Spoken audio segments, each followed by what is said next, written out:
novamente, e sempre com muita alegria que eu venho para o estudo da doutrina espírita, porque é uma doutrina tão esclarecedora, tão consoladora, né? Então a gente tem que vir com alegria. A gente não pode vir mais ou menos, a gente tem que vir feliz. Porque espírita é feliz? É feliz, né? Espírita não é xoxinho, não, é alegre, feliz pode ser, viu? Então, a gente hoje vai falar sobre ser cristão. Tá dando para ouvir bem? Tá? Vamos falar sobre ser cristão. Vamos abordar o capítulo 18 do Evangelho segundo o Espiritismo. Todo cristão é espírita?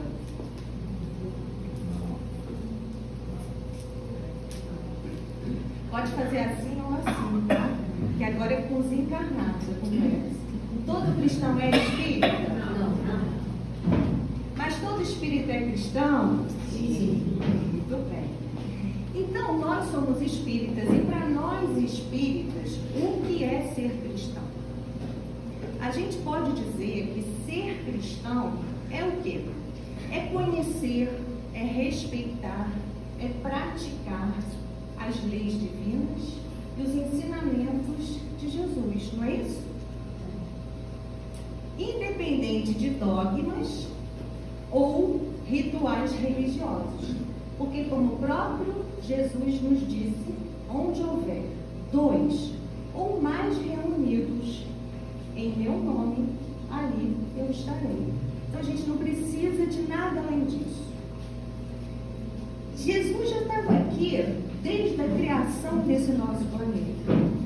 Já participou da criação. Ele é um espírito puro, ele é o governador do nosso planeta. Que é um planeta de provas e expiações, passando pela regeneração, como já foi falado, passando pela transição planetária para um planeta de regeneração, né? Jesus precisou se atensar o seu perispírito milhares de anos para poder estar aqui na Terra entre nós. Será que foi um castigo para ele isso? Deus, sendo uma inteligência suprema, bondade absoluta, misericórdia, não castiga nenhuma das suas criaturas. Então, para ele foi uma missão. Mudou esse som, né? Não mudou, não? Eu achei que agora ficou tão bom, estou me ouvindo tão bem, não estava nem me ouvindo.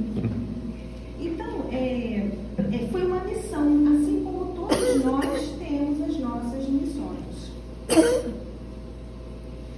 Ele veio ensinar para a gente, ele veio falar sobre o amor e veio ensinar para a gente através do seu ministério público e da sua própria experiência aqui, da sua vivência na Terra, sobre o amor e o reino de Deus.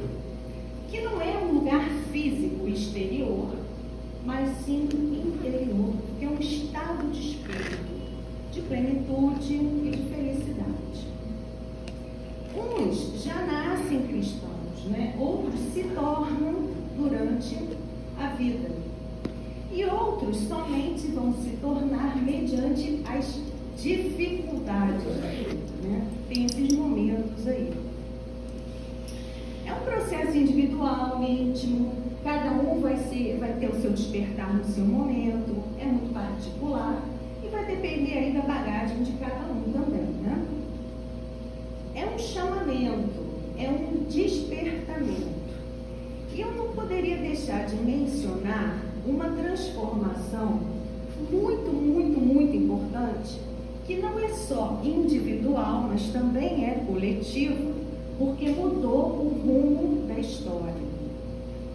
Um certo Saulo odiava e perseguia os seguidores de Jesus, e quando eles fugiram para Jerusalém, foi até o templo, pediu permissão para ir até Damasco, prender todos aqueles que falavam em nome do Senhor.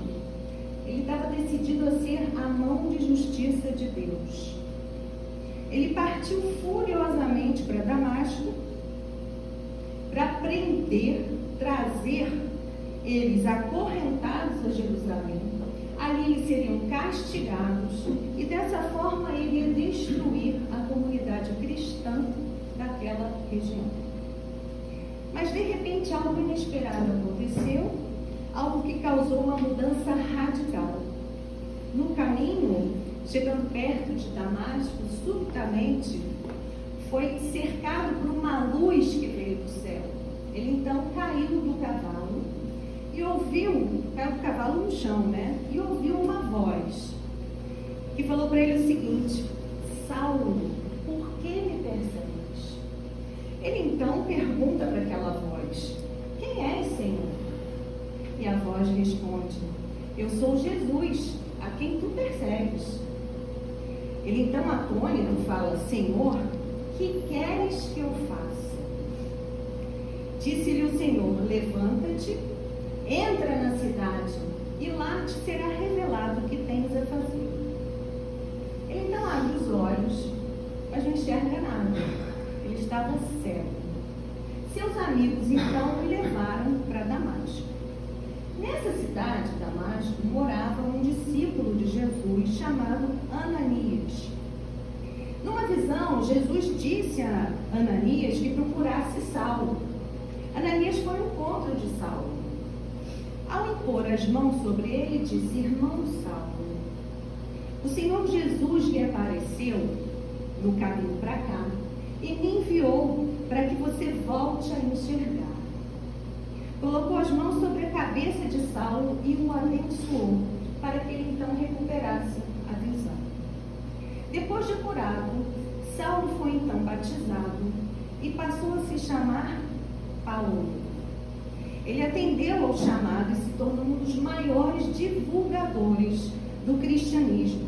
Paulo escreveu muitas cartas, visitou muitas terras pregando o evangelho. Então a gente observa um momento que um inimigo declarado de Jesus se transformou em apóstolo. A primeira mudança foi quando ele respondeu ao chamado de Jesus, quando ele fala: que queres que eu faça? Ali marca o começo do novo relacionamento dele com Jesus. A mudança radical é que ele de perseguidor passa a ser um pregador do Evangelho. E ele começa a pregar exatamente em Damasco, o local onde ele foi para prender os seguidores de Jesus. A mudança total de vida, porque antes da conversão, ele não aceitava a divindade de Jesus. Ele achava que Jesus era um impostor. E ele acreditava que perseguindo os seus seguidores, ele estaria fazendo a vontade de Deus. Após a sua conversão, a pregação dele anunciava que Jesus era um filho de Deus. O Paulo duro, rigoroso, violento, depois de convertido, passou a demonstrar ternura, sensibilidade e amor. Se transformou em um dos maiores propagadores do cristianismo com o nome de Paulo de Tarso. Tarso, a cidade onde nasceu, que hoje é a Turquia. É autor de 3 epístolas e é o mentor dessa casa. Eu peço até desculpas por ter contado essa história de uma forma tão resumida, mas o que eu queria era ressaltar a transformação. E para me redimir e ser convidada para voltar um dia, eu trouxe um livro para vocês se aprofundarem na história. Paulo Estevão, para quem não conhece, olha, uma excelente leitura. Só para ninguém ficar chateado comigo aqui da direção da casa, né? Porque realmente a gente tem que enxugar a história, senão não dá tempo. Então a gente vai falar do capítulo 18. Muitos são chamados e poucos escolhidos. Chamados como Paulo de Tarso foi, né? Então todos nós temos missões maiores ou menores, de acordo com a capacidade de cada um. Todas igualmente importantes. Ou seja, a oportunidade é para muitos, mas poucos aceitam ou aproveitam. E qual é a missão mais importante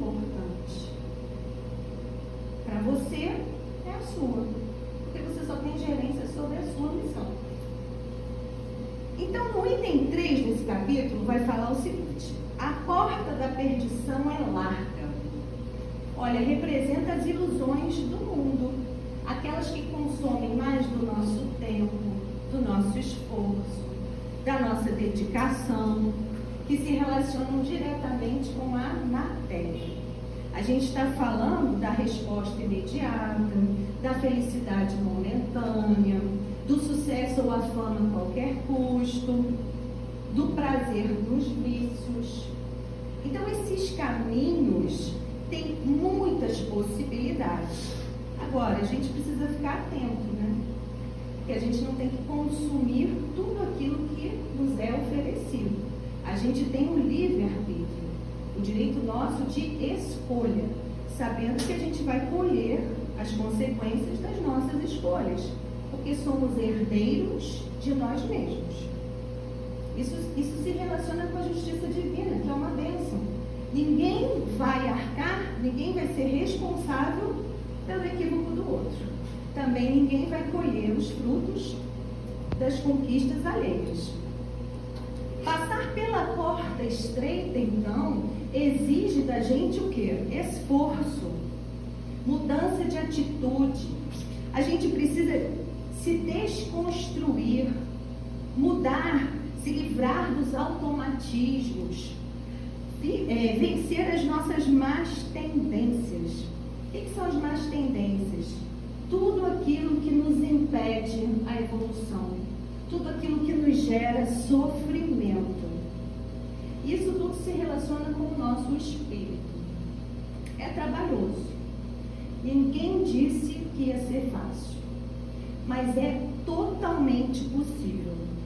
Depende somente da vontade de cada um de nós.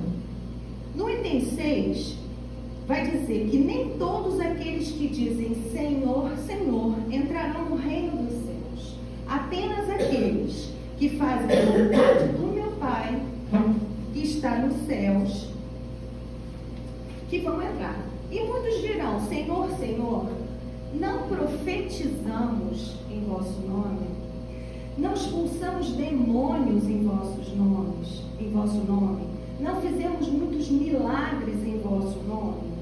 E ele então vai dizer em voz alta, afastai-vos de mim, vós que cometeis atos de iniquidade. Está falando de arbitrariedade. Desmentis as vossas palavras pelas vossas ações. Calunia vosso próximo, prejudica as viúvas, cometeis adultério, destilais ódio e fel, derramais o sangue do vosso irmão em meu nome, e ao invés de secar as lágrimas, você faz elas serem derramadas. Está falando de hipocrisia, que a gente precisa diminuir cada vez mais a distância entre o que a gente fala e o que a gente faz. No item 7 ele fala que todo aquele que ouvir as palavras que eu digo e as praticar, será semelhante a um homem que construiu a sua casa sobre a rocha. E a chuva caiu, os rios transbordaram e os ventos sopraram e se abateram sobre essa casa. E a casa não caiu. Ela permaneceu ali, firme, porque ela foi feita sobre a rocha. O que significa dizer para a gente que nós conseguimos passar pelas vicissitudes da vida, pelos desafios da vida, sem esmorecer, através do conhecimento, dando então a esses desafios o real significado deles, que fazem parte do nosso processo evolutivo. Mas todo aquele que ouve as palavras que eu digo e não as praticar, será como o homem insensato que construiu a sua casa sobre a areia. E aí a chuva veio, os ventos sopraram e os rios transbordaram. E abateram-se sobre essa casa, e a casa então desmoronou. Foi grande a sua ruína.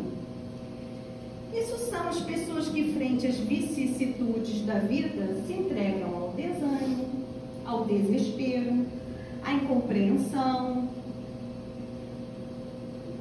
Eles culpam Deus, se sentem injustiçados, né? Com isso, o que acontece em relação aos desafios? Os desafios só geram sofrimento. Eles não atingem o seu objetivo, que é proporcionar para a gente o nosso crescimento espiritual, o nosso rumo à evolução. Então, acaba a gente desperdiçando a oportunidade da encarnação toda. No item 8, ele vai falar que aquele que violar ou que ensinar os homens a violarem o menor dos mandamentos será tido como o último no reino dos céus. Porém, aquele que cumprir e ensinar será grande no reino dos céus. Está falando então do nosso comprometimento. Está falando da necessidade de reparação, da expiação, do atraso no nosso processo evolutivo. E ao contrário, se a gente conseguir cumprir e ensinar, está falando aí que a gente está dando mais um passo no sentido evolutivo.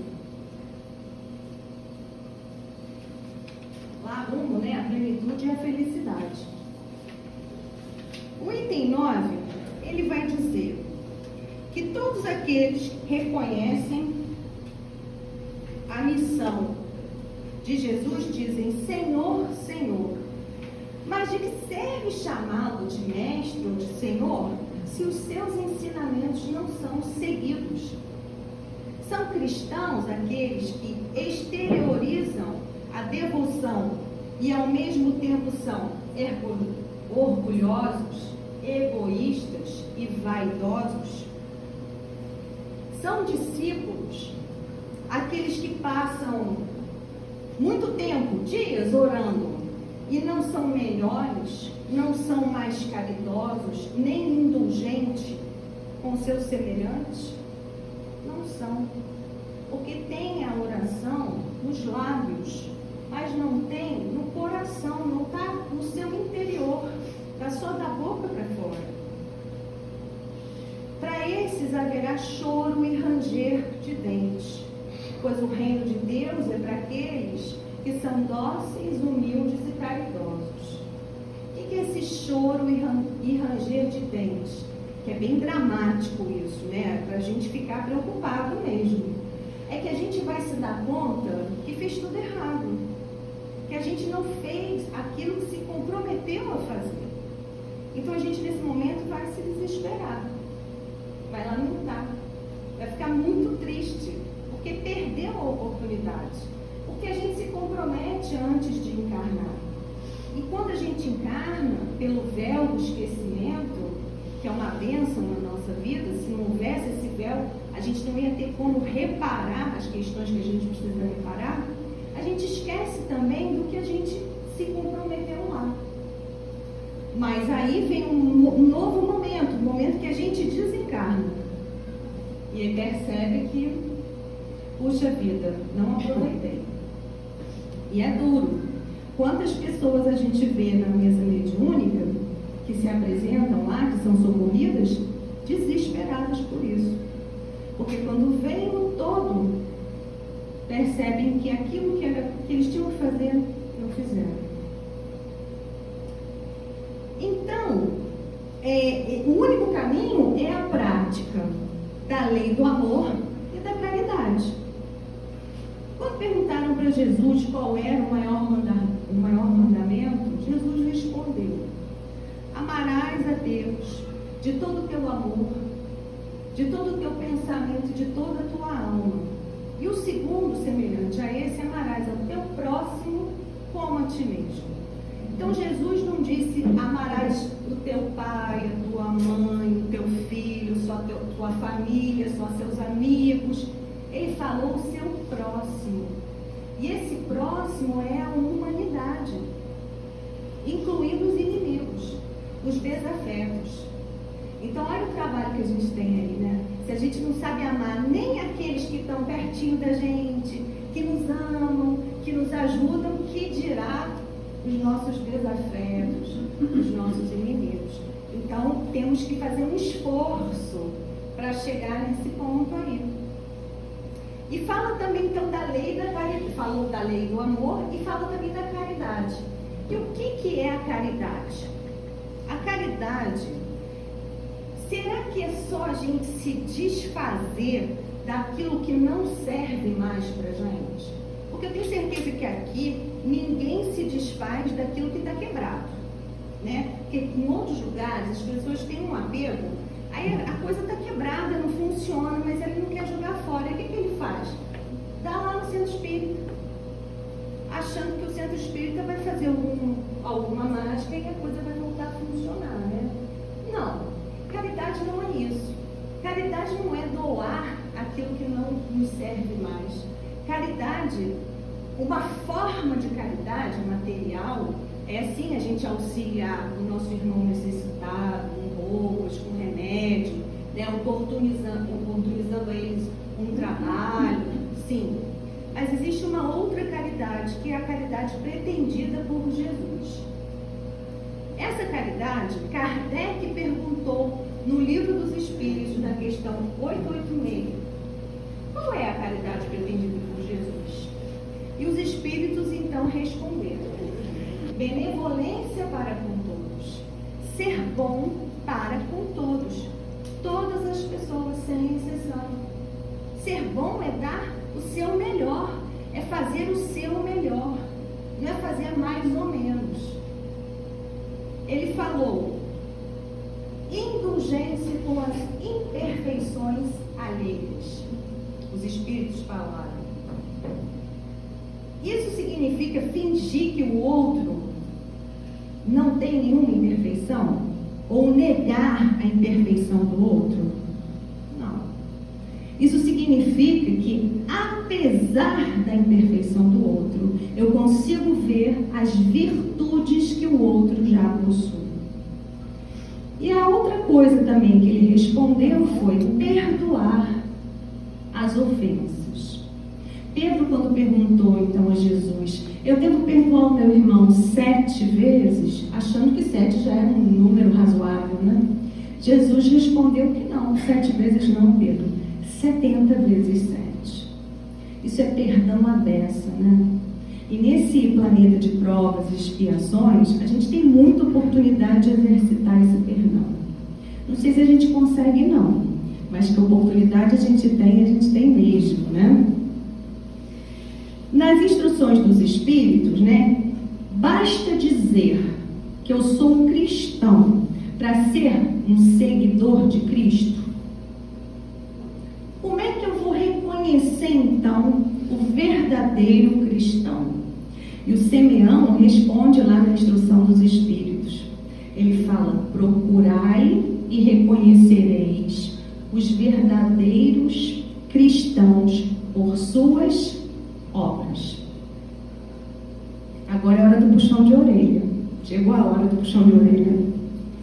Será que a gente vai ser reconhecido pelas nossas obras? Qual é o legado que a gente vai deixar aqui? O exemplo que a gente vai deixar? Depois que a gente desencarnar, será que a gente vai ser lembrado ou vão querer esquecer da gente? Qual o sentimento que vai brotar no coração das pessoas que conviveram com a gente? Será que nós somos aquele cristão morno? Aquele que não consegue se entregar inteiramente ao propósito? Ele fica naquela situação mediana, assim, do comprometimento? Sabe quem é esse? Aquele que começa o curso e desiste. Aquele que vem, assiste uma palestra e falta 2. Aquele que se compromete a fazer alguma coisa em prol do próximo e não cumpre. Não cumpre nem com ele mesmo o propósito, aquilo que ele se propôs a fazer. Que era começar um estudo, que era se dedicar mais a esse lado espiritual. A pessoa pensa assim: quando eu me aposentar eu vou me dedicar. Ou quando os meus filhos estiverem criados, ou quando eu completar aquela pós que eu estou fazendo. Aí outros vão falar assim, se for pertinho, tá rindo, né? Então tá. Ou então quando a pessoa fala, é pertinho da minha casa, se não for eu não vou não. Hoje está muito calor. Aí como você falou, né? Hoje está frio, também não vou. Se estiver chovendo também não, porque pegar chuva. Então a pessoa dá desculpas, qualquer uma, para simplesmente não fazer, né? Outros falam assim, eu sou médium tijolo. Eu nem sei o que é isso, mas eles falam, não sinto nada, eu não sei fazer nada. Outro rindo ali, né? No médium tijolo. Não precisa se apontar não, gente. É difícil muitas vezes sair dessa zona de conforto, né? A gente fica ali achando que está tudo bem. Gente, é fundamental, importantíssimo a gente sair dessa zona de conforto, porque a gente não encarnou para o nada. Porque tem muita gente que tem uma vida cheia de nada. Chega no final do dia, o que você fez? Nada, absolutamente nada. Nada produtivo. Mas a vida estava cheia, não conseguiu atender pedido de ninguém. Cheio do nada. Ou será que nós somos cristãos ativos? Porque ser cristão ativo não significa que a pessoa é perfeita. E nem que tenha a condição perfeita. E nem que tenha, vocês estão me ouvindo, né? A condição perfeita. Então, por exemplo, a gente está aqui, no ar-condicionado, no conforto. Mas as pessoas pensam assim, olha, acho que o microfone acabou, né? As pessoas pensam assim, olha, eu almocei, agora eu estou com preguiça, não vou não. Aqui lá embaixo eles não escutam. Tá. Peraí, não posso esperar um pouquinho. Não sei se é mau contato, se é o... Então, daqui a pouco só em cima, lá embaixo. Vocês me escutam embaixo? Agora melhorou. Tem que falar, mas está subindo e baixando, né? Não sei se vai melhorar. Tem que aumentar um pouquinho aqui. Tá bom aí? Vamos lá. Então a pessoa fala assim, a gente está aqui no ar-condicionado e no conforto, né? E eu sei que os centros têm diversos horários para palestra, diversos horários para curso. Aí a pessoa vai se inscreve num curso depois do almoço. Aí fica com preguiça, dá sono, que almoçou. Gente, faz força e vai. Ou vai ou vai, não tem opção não. Aí, não, vou assistir a palestra depois do trabalho. Estou tão cansado. Vai de qualquer jeito, vai cansado mesmo. Porque o curso, a palestra, o trabalho voluntário na casa espírita é o mais importante da nossa vida. É ele, é todo esse conjunto que vai dar para a gente um amparo para a gente poder viver nesse mundo material, onde a gente é tentado o tempo inteiro pelas facilidades. Se a gente não estiver aqui toda semana lembrando, fazendo a gente não esquecer dos ensinamentos, a gente vai na onda, vai junto da massa. E quando vê, já se passaram meses, anos, e a gente já se afastou da doutrina. André Luiz, no livro Conduta Espírita, na mensagem 38, que fala perante o tempo, ele diz assim, olha, ainda que assoberbado de tarefas, jamais dispense o bem que possa fazer em favor dos outros. Quando procuramos o bem, o próprio bem nos ensina a encontrar o tempo de auxiliar e a mais pura verdade. A espiritualidade atua de uma forma absurda para nos favorecer quando a gente está no propósito do bem. Vocês não têm a menor dúvida disso. Eu já passei por livramentos, questões assim, que eu não tenho nem como duvidar. Já fui para palestra em um trânsito absurdo, que eu olhava assim, o trânsito era sem fim, eu falava, não vou chegar. De repente, aquilo se abre. Não estou, gente, eu juro para vocês, acreditem em mim. Aquilo se abria e eu começava a passar e chegava lá e fazia a palestra. A gente precisa viver, dar-se se dar a oportunidade de viver as experiências para dar testemunho. Porque se eu não der essa oportunidade, como é que eu vou dizer, é verdade ou não é? Então é fundamental experimentar.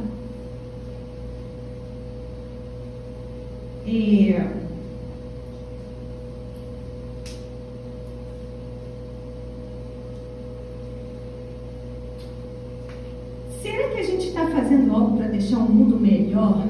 Aí a gente fala assim, para o nosso filho, para o nosso neto.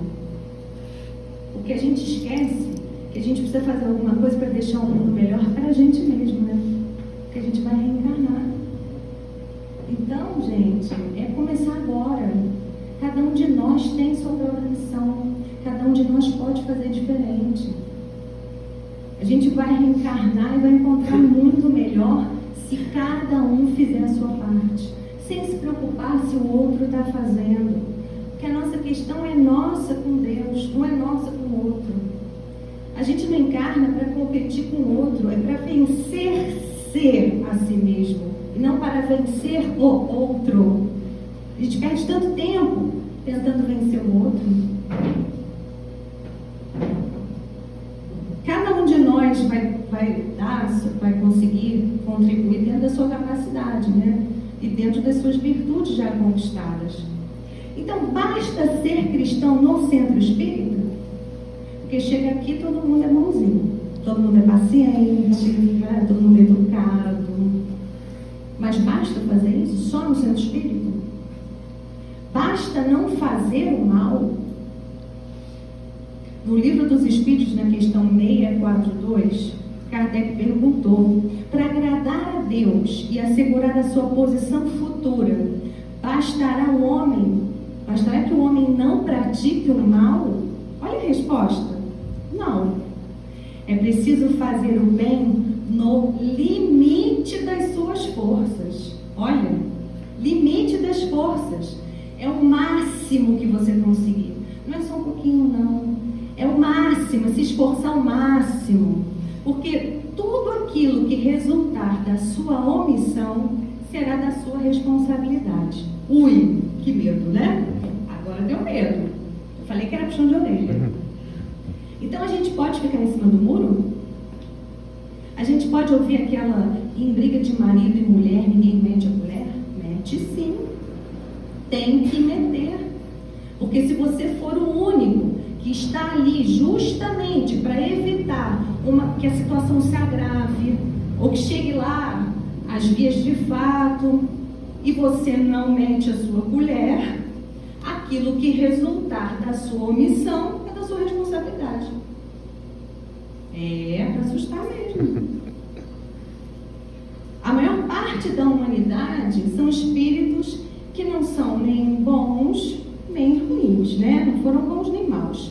São indiferentes às conquistas espirituais, porque ficaram muito mais focados no bem-estar material, sem a preocupação dos objetivos da existência humana. É aquele famoso deixa a vida me levar. Eu vou indo. Hora para cá, outra para lá, os outros que decidem a minha vida. Não pode não, gente. A gente tem que ser dono do nosso destino.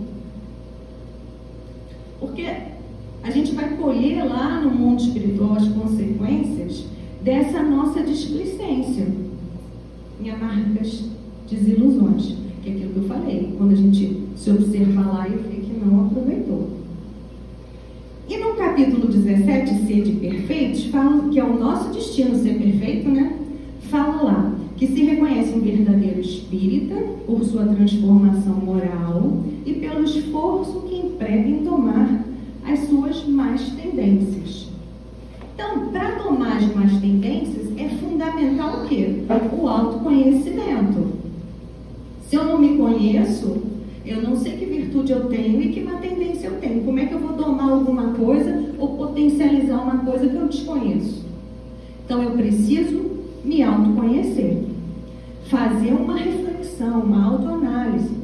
Ver se que tipo de cristão eu estou sendo, que tipo de discípulo de Jesus eu estou sendo. Desculpa, vai ter que horas? 6:30. 6:30. 18:30.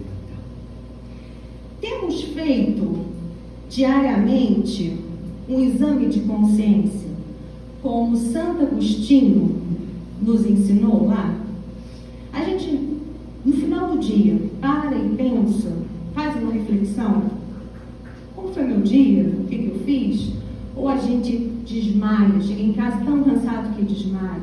Ou dorme assistindo a televisão, uma série. A gente para refletir. Porque se a gente não parar para refletir, a gente dorme, acorda, passa o dia, faz as mesmas coisas, dorme, acorda novamente e nada muda. Como é que tem sido a qualidade das minhas preces? A gente para pensar? Será que eu fico repetindo uma prece feita sem parar? Ou será que eu já consigo entender que a prece é uma conversa íntima minha com Deus, onde ali tem que haver a verdade absoluta, porque senão não faz sentido, não serve para nada, se eu só ficar repetindo. Será que a gente tem utilizado a prece para agradecer ou só para pedir? A gente pede a bênção, mas será que a gente sabe pedir? Será que eu peço o que é melhor para mim? Ou eu peço uma coisa que eu quero? Porque nem sempre o melhor para mim é aquilo que eu quero. Então, olha a diferença. Eu tenho que pedir o que for melhor para o meu aprendizado. E o que eu tenho feito para amenizar e amparar aqueles que passam pela minha vida, né, no meu caminho, necessitando de auxílio? O que eu tenho feito? Até onde vai a minha bondade? Até onde vai a minha indulgência, o meu perdão? Que é a caridade, né? Será que eu já consigo colocar isso na minha vida? Ou será que eu só penso em mim e falo, não dou conta nem da minha vida, como é que eu vou ajudar alguém? Todo mundo tem condição de ajudar o outro, independente daquilo pelo qual esteja passando, a gente consegue ajudar o outro. Porque se o outro nos chega, é porque o caminho foi feito para que nós o auxiliássemos. Nada acontece por acaso. Ninguém chega em busca de auxílio até você por acaso. Virar o rosto para aqueles invisíveis, como diz Divaldo, né? Os moradores de rua, quando vêm nos abordar. Virar o rosto e fingir que eles não existem é ser cristão? Tratar os idosos, põe no sol, tira do sol, bota na casa de repouso, ou bota no quartinho na casa e não tem nenhuma relação com ele, ele fica ali. Isso é ser cristão? Olha, eu não vou dizer onde que eu moro, né? Porque senão vou entregar. Mas, outro dia eu estava lá na portaria e tinha uns gatinhos, aí eu falei assim pro porteiro, poxa, que bonitinho, né? O condomínio acolheu uns gatinhos de rua, legal. Ele falou, não, de rua? Não. Isso são os animais deixados pelos moradores que se mudaram e não levaram. Eu falei, como assim?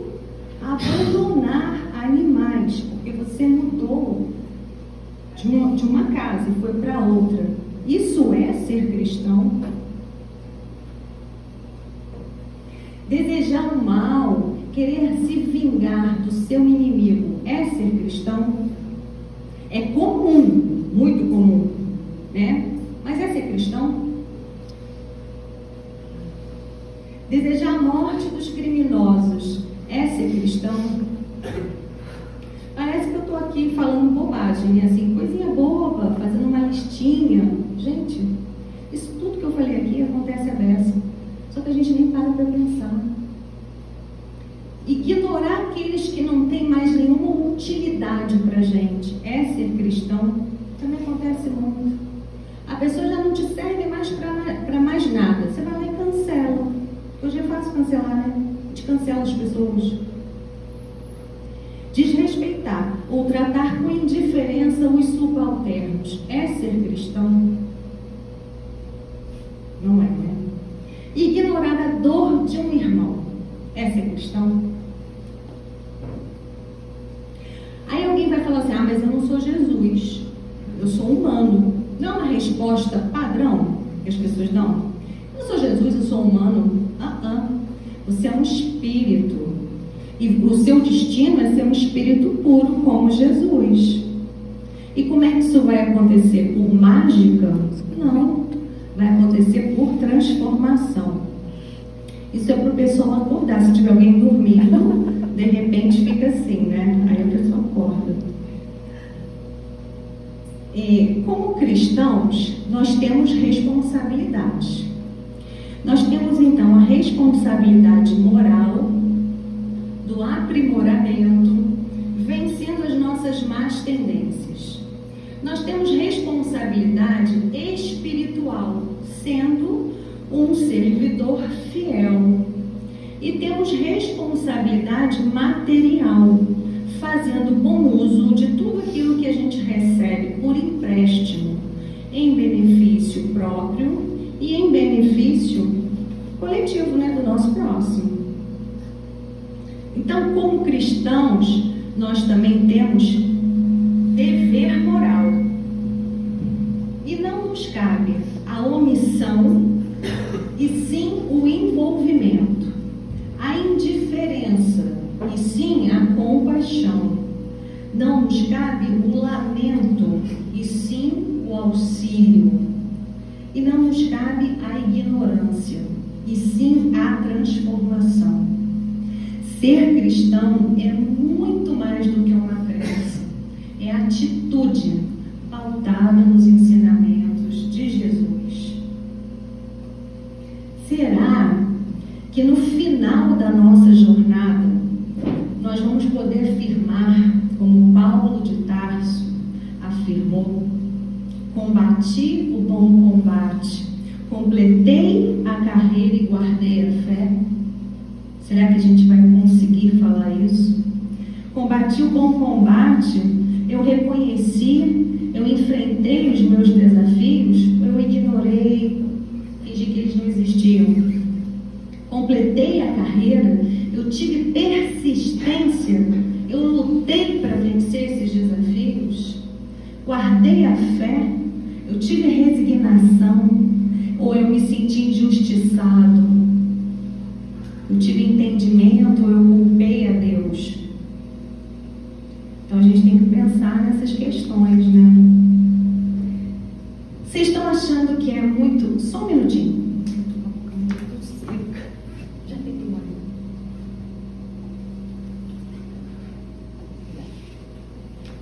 Vocês estão achando que é muito difícil ser cristão nos tempos atuais? Depois de tudo isso que a gente viu aqui, eu vou contar para vocês uma história, uma outra história, né? Também muito resumidamente. Ela que me perdoe muito. Olha, vou resumir muito mesmo. Ela teve 4 encarnações, assim, conhecidas, né? Ela foi Joana de Cusa, na época de Jesus, foi Clara de Assis, na época de Francisco, foi Juana Inês de la Cruz, uma poetisa no México, e foi Joana Angélica de Jesus na Bahia. A gente vai falar da encarnação dela como Joana de Cusa. Quem quiser conhecer a história toda, para também ela não ficar de mal comigo, eu não quero ficar de mal com nenhum mentor, né, gente? Ó, tem esse livro Boa Nova,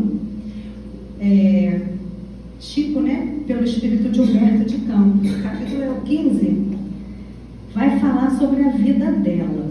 Mas eu não vou ler, porque são umas 4 páginas, e eu acho que não vai ficar meio cansativo para vocês.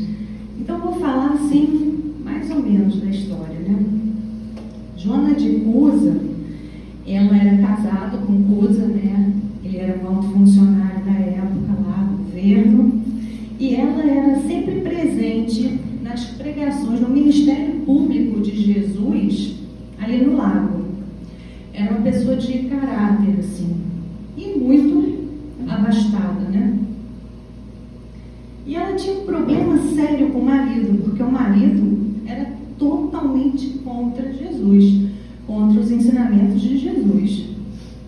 E ela então viveu uma situação domiciliar complicada. E um certo dia ela foi buscar Jesus e falou: olha, está muito complicado lá na minha casa, eu até gostaria de deixar o meu marido e seguir você, né? Seguir Jesus. E aí ele fala assim: não, ninguém está na vida do outro sem razão. Ele está na sua vida por um motivo. Você não está ligado a ele por nada. Ama ele assim mesmo. Porque os sãos não precisam de remédio. Você está ali por algum motivo. Ela então, vivendo com ele, ela desenvolveu a virtude da resignação, né? Da paciência.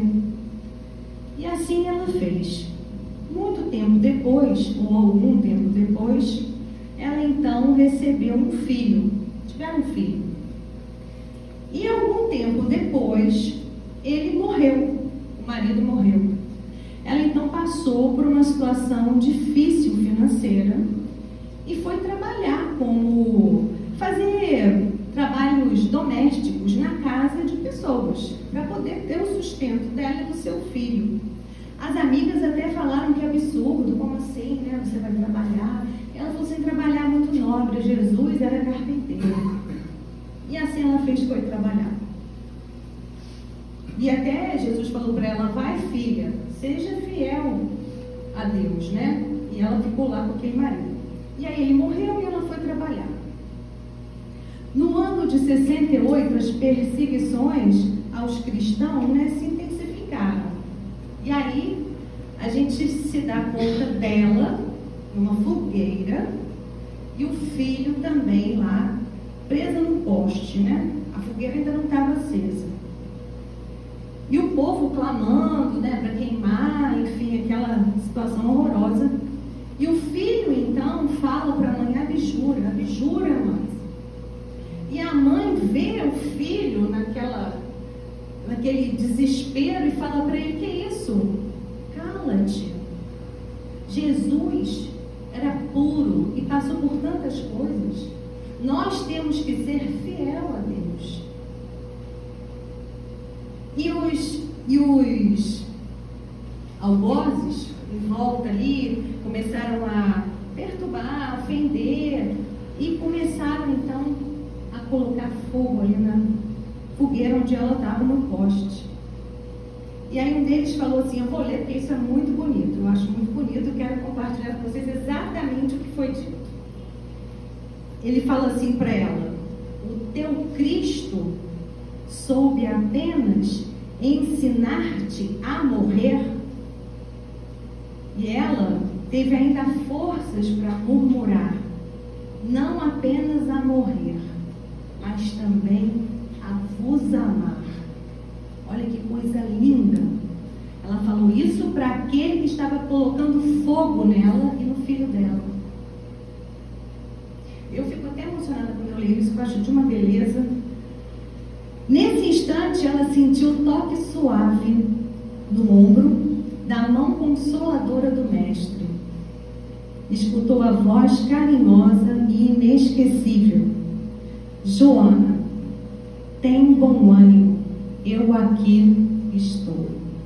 Jesus estava ali naquele momento e foi ampará-la no seu desencarne. Então, gente, depois que convido, leiam a história, que é muito bonita. Depois que a gente ouve isso, eu vou perguntar, ele perguntou, né? Vocês são cristãos, né? Eu vou perguntar uma outra coisa. É difícil ser cristão nos dias de hoje? É difícil vir aqui no conforto do ar-condicionado para ouvir os ensinamentos de Jesus através da doutrina espírita, que vem para aliviar as nossas dores, para trazer para a gente o esclarecimento? É difícil? Porque isso tudo é para nos ajudar, não é para ajudar o outro, não, é ajudar a gente. Então, que tipo de cristão a gente vai escolher ser? O morno? O gelado? Aquele que não quer nem saber? Ou o ativo? aquele que faz, aquele que aproveita a oportunidade. Ser cristão é atitude, é ser alegre, é ser feliz, é ter atitude. Ser cristão não significa ser frio, sério, contido. Não. Ser cristão é sentir, é fazer tudo aquilo que tiver ao nosso alcance para auxiliar o nosso próximo. Discípulos de Jesus, seguidores de Jesus. Pensar o que Jesus faria nessa situação. Colocar no rosto de cada irmão nosso o rosto de Jesus. Se fosse Jesus ali, como é que eu ia me comportar? O que eu ia doar para Ele? Nós somos os representantes. Como é que alguém vai ser auxiliado se não for, que está aqui na matéria, se não for através de nós? Não tem como. A espiritualidade conta com cada um de nós. E a gente pensa que quando a gente faz o bem para o outro, a gente está ajudando o outro.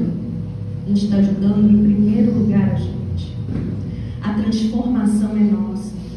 Um sentimento que brota na gente após um trabalho espiritual, pode ser um trabalho voluntário, um trabalho de palestra, de passe, mesa mediúnica, tratamento espiritual, uma quentinha, distribuição de quentinha, qualquer um ouvido a alguém que está necessitando desabafar, de estar a gente passou, não estamos, né? Já nem sei mais em que mês a gente está, setembro eu acho, né? A gente está no mês aí da prevenção do suicídio. O que a gente pode fazer? Ser ouvido para as pessoas. Não custa nada. Não custa nada. Às vezes a pessoa só quer que alguém escute. Não quer nem que você resolva a vida dela, é só escutar. Então cada um de nós tem algo a oferecer. Não adianta guardar, porque não vai render frutos guardado. Amor é uma coisa que quanto mais dá, mais frutifica, mais cresce, mais amplia. E esse bem-estar que a gente sente, eu não consigo definir em nenhuma palavra. O sentimento que nos toma é indescritível, só experimentando. Então não acreditem no que eu estou falando e em nada disso que eu disse hoje. Experimentem, que a nossa encarnação é para isso, para experimentar, para fazer escolhas, para ter vontade de a cada dia ser melhor do que foi ontem. E isso não acontece em passe de mágica. A gente precisa ser quem vai fazer a transformação. Ninguém vai transformar a gente não vai transformar ninguém. Então que a gente saia daqui hoje fazendo uma reflexão de que tipo de cristão estamos sendo.